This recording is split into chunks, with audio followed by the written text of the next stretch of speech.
নমস্কাৰ বন্ধুসকল, মই সিদ্ধাৰ্থ শংকৰ কলিতা আৰু এটা নতুন ভিডিঅ' লৈ মই মোৰ চেনেল সিদ্ধাৰ্থ শংকৰ কলিতালৈ আপোনালোকক আদৰণি জনাইছোঁ। বন্ধুসকল, আজি আন্তৰ্জাতিক নাৰী দিৱস। আজিৰ এই পবিত্ৰ দিনটোত মই প্ৰতিগৰাকী নাৰীলৈ মোৰ আন্তৰিক শুভকামনা জ্ঞাপন কৰিছোঁ।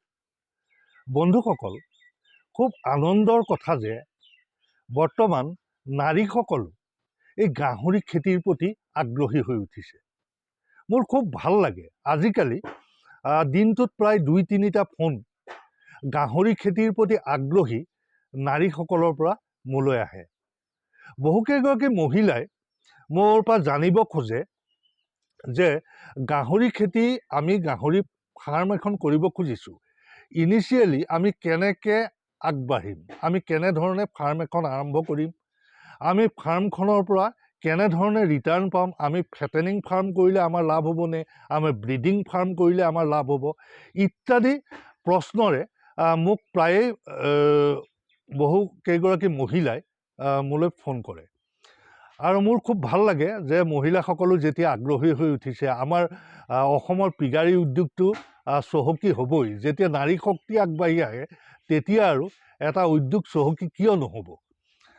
গতিকে মোৰ খুব ভাল লাগে। বহুকেইগৰাকী এতিয়া এষ্টাব্লিছ গাহৰি ফাৰ্মাৰ আছে, পিগ ফাৰ্মাৰ আছে অসমত। মহিলা পিগ ফাৰ্মাৰৰ কথা কৈছোঁ। তাৰ এগৰাকীৰ নাম মই ল'ব পাৰিম, যে ৰুনা ৰফিক। তেখেতে দিল্লী বিশ্ববিদ্যালয়ৰ পৰা ইংৰাজী বিষয়ত স্নাতকোত্তৰ ডিগ্ৰী লৈ গুৱাহাটী বিশ্ববিদ্যালয়ৰ পৰা MPhil কৰি তেখেতে গাহৰি ফাৰ্ম কৰিবলৈ লৈছে। গাহৰি পালনৰ দ্বাৰা তেখেতে নিজকে স্বাৱলম্বী কৰিবলৈ লৈছে। এইটো আটাইতকৈ গৌৰৱৰ কথা। মই আজি আন্তৰ্জাতিক নাৰী দিৱসত তেখেতক মই আন্তৰিক শুভকামনা জনাইছোঁ। তেখেতৰ দৰে এগৰাকী নাৰী এনেকৈ ওলাই আহিলে আমাৰ মহিলাসকলে যথেষ্ট প্ৰেৰণা পাব। আৰু এগৰাকী নাৰীৰ কথা মই ক'ব খুজিছোঁ। এগৰাকী মহিলা, তেওঁ গুৱাহাটীৰ ছোৱালী আছিলে। মোৰ ফাৰ্মৰ পৰা প্ৰায় 8 কিলোমিটাৰ নিলগলে তেওঁ বিয়া হৈছে, ধলাইবিল বুলি এটুকুৰা জেগালৈ। তাত বিয়া হৈ তাত আহি পেলাই তেখেতে গাহৰি ফাৰ্মৰ দ্বাৰা নিজকে স্বাৱলম্বী কৰি তুলিছে। সেই মহিলাগৰাকীৰ নাম পৰিণীতা বৰ্মন শইকীয়া। মই তেখেতলৈও এই আজি আন্তৰ্জাতিক নাৰী দিৱসৰ দিনা মই তেখেতলৈ মোৰ আন্তৰিক শুভকামনা জ্ঞাপন কৰিছোঁ। বন্ধুসকল, গাহৰি খেতিয়ক বন্ধুসকলে মোক আচলতে কমেণ্ট কৰি কিছুমান প্ৰশ্ন কৰে। প্ৰত্যেকটো প্ৰশ্নৰ মই টাইপ কৰি উত্তৰ দি যোৱাটো সদায় সম্ভৱপৰ হৈ নুঠে। গতিকে মই ভাবিছোঁ মোৰ প্ৰতিটো ভিডিঅ'ৰ পিছৰ ফালে মই 5টাকৈ প্ৰশ্ন নিৰ্বাচন কৰি ল'ম আৰু সেই 5টাকৈ প্ৰশ্নৰ মই উত্তৰ দি যাবলৈ চেষ্টা কৰিম। বন্ধুসকল, আজিৰ ভিডিঅ'ৰ বিষয়টো হ'ল এজনী মাইকী গাহৰিয়ে কেইবাৰলৈকে পোৱালি দিব পাৰে। বন্ধুসকল, এই প্ৰশ্নটো মোৰ গৰিষ্ঠ সংখ্যক গাহৰি খেতিয়ক বন্ধু বান্ধৱীয়ে এই প্ৰশ্নটো কৰে। আৰু এনেকৈও কৰে যে এজনী গাহৰিয়ে কেইবাৰলৈকে পোৱালি দিলে ভাল গ্ৰ'থৰ পোৱালি দিব পাৰে। ভাল গ্ৰ'থৰ পোৱালি পাবলৈ হ'লে কেইবাৰলৈকে গাহৰি এজনীক পোৱালি ল'ব পাৰি। এতিয়া প্ৰশ্ন হ'ল, গাহৰি এজনে কেইবাৰলৈকে পোৱালি দিব পাৰে বুলি ক'লে আচলতে 10 বাৰলৈকে 11 বাৰলৈকেও পাৰে গাহৰি এজনে পোৱালি দিব পাৰে। কিন্তু আমি যদি সেই গাহৰি কমাৰ্চিয়েল ফাৰ্মিং কৰোঁ, আমি যদি আচলতে পোৱালি উৎপাদনৰ কাৰণে গাহৰি এজনীক আমি জগাওঁ, তেতিয়াহ'লে আমি 10 বাৰলৈকে পোৱালি দিবলৈ দিলে কেতিয়াও ভাল নহ'ব। কাৰণ গাহৰিৰ উৎপাদন ক্ষমতা, পোৱালি উৎপাদন ক্ষমতাটো আচলতে পিছৰ ফালে লাহে লাহে কমি যাবলৈ আৰম্ভ কৰে। এজনী গাহৰিয়ে প্ৰথম, দ্বিতীয়, তৃতীয় আৰু চতুৰ্থ বাৰলৈকে ভাল গ্ৰ'থৰ পোৱালি দিবলৈ সক্ষম হয়। আটাইতকৈ ভালকৈ আৰু লিটাৰ চাইজ আটাইতকৈ বেছি হয় চতুৰ্থ বাৰত। আচলতে কেতিয়াবা দ্বিতীয় বাৰতো হ'ব পাৰে। প্ৰথম বাৰতো 14টালৈকে পোৱালি জগোৱা আমাৰ ফাৰ্মত ৰেকৰ্ড আছে। আৰু দ্বিতীয় বাৰত 18টালৈকে পোৱালি জগোৱাও আমাৰ ফাৰ্মত আছে। আমি পোৱালি জগাইছোঁ। এজনী ইয়ৰ্কশ্বায়াৰ গাহৰিয়ে আমাৰ ফাৰ্মত দ্বিতীয়বাৰ ফেয়াৰিঙত 18টালৈকে পোৱালি দিছে। গতিকে 4 বাৰলৈকে এজনী গাহৰিয়ে খুব ভাল গ্ৰোথৰ পোৱালি দিব পাৰে। আৰু 4 বাৰৰ পিছত এই গাহৰিজনীৰ লিটাৰ চাইজ কমিবলৈ আৰম্ভ কৰে, অথবা গ্ৰোথ ভাল নোহোৱা পোৱালি কিছুমান জন্ম হ'বলৈ আৰম্ভ কৰে। তাৰপিছত লাহে লাহে মৰা পোৱালি জন্ম হ'বলৈ আৰম্ভ কৰে। তাৰপিছত লাহে লাহে পোৱালিৰ গ্ৰোথ একেবাৰে সৰু হৈ যায়, নিগনি পোৱালিৰ নিচিনা পোৱালি জন্ম হ'বলৈ আৰম্ভ কৰে। ঠিক তেনেকৈ 4 বাৰৰ পিছত খুব বেছি 5 বাৰলৈকে আপুনি এজনী গাহৰিক পৰা ভাল পোৱালি পাবলৈ সক্ষম হ'ব। 5 বাৰলৈকে। 5 বাৰৰ পিছত পোৱালিৰ কোৱালিটিবোৰ লাহে লাহে বেয়া হ'বলৈ আৰম্ভ কৰে। যদি আপুনি পোৱালি উৎপাদনৰ কাৰণে গাহৰিজনী পুহিব খুজিছে, তেতিয়ালৈকে 4ৰ পৰা 5 বাৰ, 4 বাৰ নহ'লে খুব বেছি 5 বাৰ, 5 বাৰৰ ওপৰত সেই গাহৰিজনীক আপোনালোকে আকৌ ছাৰ্ভিচ নিদিব। সেই গাহৰিজনীক ভেটেনাৰী হিচাপে আপোনালোকে বিক্ৰী কৰি দিব 5 বাৰৰ পিছত। কিছুমান ফাৰ্মাৰে দেখা যায় 9 বাৰ 9 বাৰলৈকে পোৱালি দিয়া কিছুমান ফাৰ্মাৰ আছে, পোৱালি জগাই তেনেকৈ সেই পোৱালি বিক্ৰী কৰা ফাৰ্মাৰ আমি দেখিবলৈ পাইছোঁ। কিন্তু সেই কামটো কেতিয়াও কৰিব নালাগে। হয়তো তেখেতে নাজানিও কৰিব পাৰে, সেইটো মই নাজানো, কিন্তু তেনেকুৱা কাম কেতিয়াও কৰিব নালাগে। 9-10 বাৰৰ পোৱালি যদি কোনোবাই কিনে, সেই পোৱালি কেতিয়াও খুব ভাল গ্ৰোথৰ পোৱালি হ'ব নোৱাৰে, আৰু সেই পোৱালিৰ পৰা খুব ভাল উৎপাদন পাব নোৱাৰি। গতিকে বন্ধুসকল, আপোনালোকে এইটো সদায় মন কৰিব যে যদি আপোনালোকে পোৱালি উৎপাদনৰ কাৰণে আপোনালোকে ফাৰ্ম কৰিবলৈ লৈছে, তেতিয়াহ'লে সদায় 4ৰ্থ, খুব বেছি 5ম বাৰহে সেই গাহৰিজনীক পোৱালি উৎপাদন কৰিবলৈ দিব, আৰু তাৰপিছত সেই গাহৰিজনীক আপোনালোকে ভেটেনাৰী হিচাপে বিক্ৰী কৰি দিব। নহ'লে পিছৰ ফালে যদি ৰাখে, আপোনালোকৰ যিমান গাহৰিজনীয়ে খাব, পোৱালিৰ পৰা সিমান উৎপাদন আপোনালোকে নাপাব। আৰু যদি সেই পোৱালিবোৰ বিক্ৰী কৰে, যিবোৰ ফাৰ্মাৰে সেই পোৱালিবোৰ কিনি নিব, তেওঁলোকো লোকচানৰ সন্মুখীন হ'ব, কাৰণ সেই পোৱালিবোৰে ভাল গ্ৰোথ নাপাব। সেই পোৱালিবোৰৰ পৰা যিবোৰ পোৱালি জন্ম হ'ব, সেইবোৰ খুব ভাল গ্ৰোথৰ পোৱালি কেতিয়াও নহ'ব। গতিকে আপোনালোকে 4 বাৰ, খুব বেছি 5 বাৰ, 5 বাৰৰ ওপৰ এজনী গাহৰিক পোৱালি দিবলৈ আপোনালোকে নিদিব। বন্ধুসকল, এতিয়া প্ৰশ্ন উত্তৰ শিতান সমিধানলৈ আহিছোঁ। মই প্ৰথম প্ৰশ্নটো লৈছোঁ ৰঞ্জিত দাসৰ। ৰঞ্জিত দাস ডাঙৰীয়াৰ প্ৰশ্নটো, তেখেতে সুধিব খুজিছে, দাদা, পোৱালিবোৰ 45 দিন হৈছে, পেলুৰ দৰৱ কিমান ml দিম বাৰু? 7 কেজি হৈছে ওজন। ৰঞ্জিত দাস ডাঙৰীয়ালৈ ধন্যবাদ জনাইছোঁ। আচলতে 45 দিনত আপুনি 7 কেজি যদি ওজন হৈছে, আপুনি 2.5 পৰা 3 ml দিব পাৰে। 2.5 পৰা 3 ml আপুনি পোৱালিটোক পেলুৰ দৰৱ খুৱাব পাৰে। আৰু পেলুৰ দৰৱ খুৱাওঁতে আপোনালোকে জানিবই যে কোনটো পেলুৰ দৰৱ খুৱাব লাগে। মোৰ পেলুৰ দৰৱ সম্পৰ্কীয় এটা ভিডিঅ' আছে, সেই ভিডিঅ'টো আপোনালোকে চাই ল'ব পাৰে। এতিয়া মই আন এটা প্ৰশ্নলৈ আহিছোঁ। এই প্ৰশ্নটো কৰিছে, ইয়াত JP চেনেল বুলি লিখা আছে, সম্ভৱতঃ তেওঁৰ ইউটিউব চেনেল। দাদা, মই নতুনকৈ গাহৰি পালন আৰম্ভ কৰিছোঁ। জানুৱাৰীৰ 3 তাৰিখে আনিছিলোঁ। বৰ্তমান প্ৰতিটো পোৱালিৰ ওজন 35 to 40 প্লাছ। মই বৰ্তমানৰ CP ষ্টাৰ্টাৰ খুৱাই আছোঁ। এতিয়া গ্ৰ'ৱাৰ খুৱাব পাৰিমনে?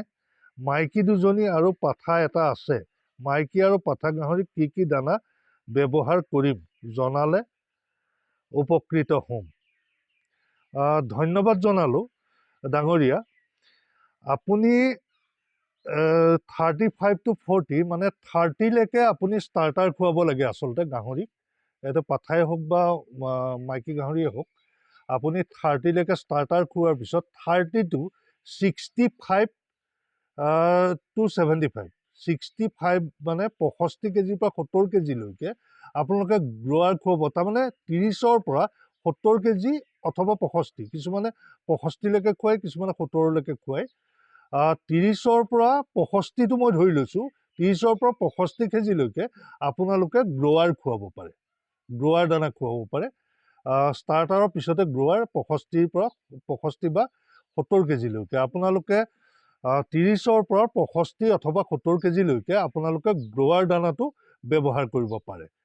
আৰু এতিয়া ষ্টাৰ্টাৰ আপুনি বন্ধ কৰক, যিহেতু আপোনাৰ পোৱালি 30 to 40 হৈছে, গতিকে এতিয়া ষ্টাৰ্টাৰ খুৱাব নালাগে। আৰু এতিয়া ষ্টাৰ্টাৰ খোৱালে আপোনাৰ লষ্ট হ'ব, গতিকে গ্ৰ'ৱাৰ ফিডটো এতিয়া খুৱাবলৈ আপুনি আৰম্ভ কৰিব পাৰে। এইবাৰৰ প্ৰশ্নটো কৰিছে গীতাৰ্থ বৰ্মন ডাঙৰীয়াই। তেওঁৰ প্ৰশ্নটো এনেকুৱা, দাদা মই চাকৰি কৰোঁ ডিফেন্সত, কিন্তু মোৰ মন গৰু আৰু গাহৰি ফাৰ্মত। এখন গাহৰি ফাৰ্ম খুলিছোঁ, তাত 26টা গাহৰি আছে। ডিউৰকো লাগে মোক, কিবা সুবিধা ল'ব পাৰিম নেকি বেংক অথবা আন কিবাৰ? ফাৰ্মখন ভাইটি দুজনক কৰি দিছোঁ। ধন্যবাদ বৰ্মন ডাঙৰীয়া, আপুনি দেশ মাতৃৰ সেৱা কৰি থকাৰ পাও গাহৰি ফাৰ্ম খোলাৰ কথা চিন্তা কৰিছে। আপুনি গাহৰি ফাৰ্ম এখন 26টা গাহৰি লৈ আৰম্ভ কৰিছে, এইটো এটা সঁচাকৈ আনন্দৰ খবৰ। আৰু আনন্দ লাগিছে আপুনি দুজন আপোনাৰ ভাতৃক আপুনি গাহৰি ফাৰ্মৰ জৰিয়তে স্বাৱলম্বী হ'বলৈ উদগনি জনাইছে, সেইটো এটা মোৰ ভাল লগা খবৰ।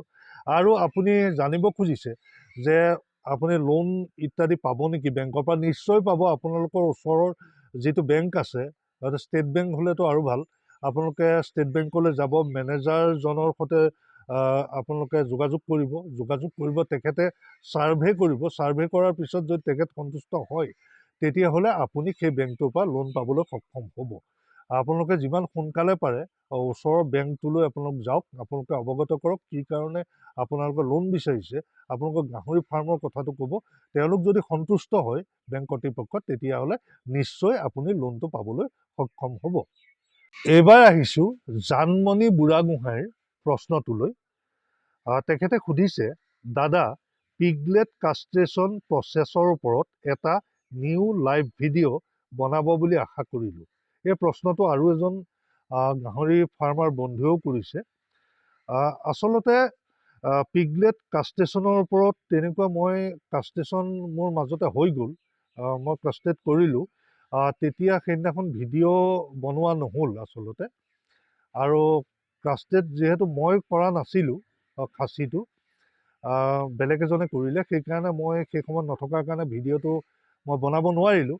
নিশ্চয় আপোনাৰ অনুৰোধ মই ৰক্ষা কৰিম। মই নেক্সট যেতিয়া আকৌ মই খাচী কৰিম, তেতিয়া মই তেনেকুৱা এটা ভিডিঅ' লাইভ ভিডিঅ' আপোনালোকক দিবলৈ চেষ্টা কৰিম। এইবাৰ চিমি গগৈৰ প্ৰশ্নটোলৈ আহিছোঁ। চিমি গগৈয়ে সুধিছে, দাদা গাভিনী গাহৰিক কি কি দৰৱ খুৱাব পাৰি? মই এইখিনিতে আপোনাক ক'ব খুজিছোঁ যে মোৰ আচলতে এই সম্পৰ্কে এটা ভিডিঅ' আছেই। গাভিনী গাহৰিক কি কি দৰৱ খুৱাব পাৰি সেই সম্পৰ্কে মই এটা ভিডিঅ' আগতে দি থোৱা আছে। তথাপিও মই কওঁ যে প্ৰায়বোৰ দৰৱেই গাভিনী গাহৰিক খুৱাব পাৰি। যিবোৰ আচলতে প্ৰেগনেঞ্চি ছেফ বুলি লিখা থাকে, এই সকলো দৰৱেই খুৱাব পাৰি। কিন্তু পেলু দৰৱৰ ক্ষেত্ৰত খালি ফেনবেনডেজল কম্পজিশ্যনটোৰ পেলু দৰৱহে আপোনালোকে খুৱাব। আৰু মই আকৌ কৈ দিওঁ, আৰু মই সদায় কৈ থাকোঁ যে ইনজেক্টেবল মেডিচিন গাভিনী গাহৰিক পৰাপক্ষত দিয়াৰ পৰা বিৰত থাকিব। একেবাৰে নোৱাৰিলে বেলেগ কথা। আৰু গাভিনী গাহৰি দৰৱ ব্যৱহাৰ কৰোঁতে এজন অভিজ্ঞ ভেটেনেৰিয়ানৰ পৰামৰ্শ আপোনালোকে লৈহে সেই দৰৱ ব্যৱহাৰ কৰিব। বন্ধুসকল, এইবাৰ দিলীপ থাপা ডাঙৰীয়াৰ প্ৰশ্নটোলৈ আহিছোঁ। তেখেতে সুধিছে, দাদা এটা খাচী গাহৰি কিনি অকল পেকেট ফিড ইউজ কৰিলে কিমান প্ৰফিট হ'ব জনাবনে? থাপা ডাঙৰীয়া, আচলতে এটা যদি আপুনি খাচী গাহৰিৰ পোৱালি কিনে, পোৱালিটোৰ দাম আজি বজাৰ মূল্য মই ৬,০০০কৈ কৈছোঁ। ৬,০০০ত যদি পোৱালিটো আপুনি কিনে, পোৱালিটো ১ কুইণ্টেল কৰিবলৈ হ'লে আপুনি ৯ৰ পৰা ১০,০০০ টকাৰ আপুনি দানা খুৱাব লাগিব। পোৱালিটো যদি ৬,০০০ত কিনে, তেতিয়াহ'লে মই দানা ১০,০০০ ধৰিছোঁ, ১০,০০০ তাৰমানে ১৬,০০০ টকা আপুনি পোৱালিটো কিনা আৰু দানাৰ বাবদ খৰচ হ'ব। তাৰপিছত পোৱালিটো যেতিয়া ১ কুইণ্টেল হ'ব, ১ কুইণ্টেলত আপুনি বিক্ৰী কৰোঁতে পোৱালিটো আজিৰ বজাৰ মূল্যত ২২০ টকা কেজি দৰত যদি মই ধৰোঁ, তেতিয়াহ'লে আপুনি ২২,০০০ টকা গাহৰিটোৰ পৰা পাব। তাৰমানে আপুনি গাহৰিটো ২২,০০০ টকাত বিক্ৰী কৰিবলৈ আপুনি ১৬,০০০ টকা দানা আৰু পোৱালি কিনাই মিলাই খৰচ হ'ব। গতিকে আপুনি ৬,০০০ টকা এটা আপোনাৰ লাভ হ'ব। ৬,০০০ টকাৰ ৫০০ মান যদি আমি মেডিচিন সংক্ৰান্তটো ধৰোঁ, তেতিয়াহ'লে আপুনি এটা খাচী গাহৰিৰ পৰা ৫,৫০০কৈ আপোনাৰ লাভ হ'ব পাৰে। গতিকে বন্ধুসকল, ভিডিঅ'টো আৰু দীঘলীয়া নকৰোঁ। ভিডিঅ'টো চাই কেনেকুৱা পালে কমেণ্ট কৰি জনাবচোন। যদি ভাল পালে লাইক, কমেণ্ট, শ্বেয়াৰ আৰু ছাবস্ক্ৰাইব কৰিবলৈ নাপাহৰিব। আৰু এটা নতুন ভিডিঅ' লৈ আকৌ আপোনালোকৰ ওচৰলৈ আহিম। ধন্যবাদ।